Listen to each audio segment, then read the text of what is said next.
we are working on more than 10 neutralization antibodies and also one COVID vaccines.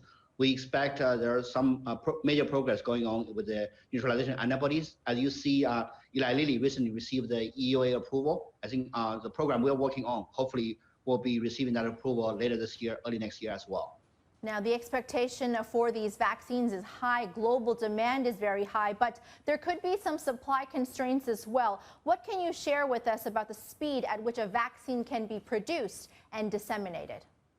That will be a global challenge. As you know, traditionally, vaccine takes years to develop. Now, everything's crammed into, this is 12 to 18 months. So now that the vaccine is likely to be approved, next challenge is the supply chain. So some of the vaccine has a storage issue. You may have heard they have to be stored in a -70 deep freezer, which is typically not seen in a hospital setting or in a retail pharmacy. Right? Other vaccines, you may have a supply issue because right now this year, because of COVID, even every major raw materials such as some salts or even the glass vials to put the vaccine in, or the key raw materials like filters, chemicals are in great demand.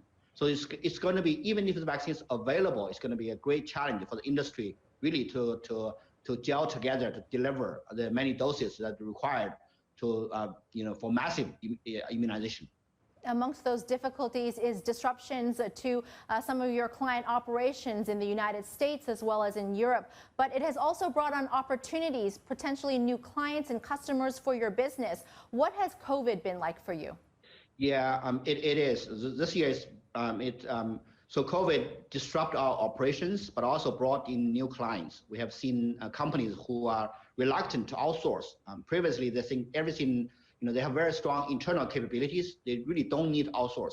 But because of COVID, now they really think outsourcing as a BCP, as a business continuity plan, is still absolutely needed. So I think we actually see more business from the companies who we never used to work with. That's one part. The second part actually is the COVID-19 related programs, the neutralization antibodies, vaccines, and therapeutics programs for biologics. Now we have a very crowded space when it comes to biopharmaceuticals.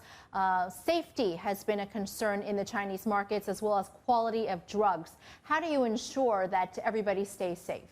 I think over the past couple of years, you've seen a huge change in China related to safety. I think the safety issue was probably more significant, I would say, 10 years ago. If you are a new company here in China, you started your own operation, pharmaceutical safety, the safety of the drugs you produce is of paramount importance. I think that wave, has already shifted. I'm not too worried about the safety of the drugs produced in China as we speak.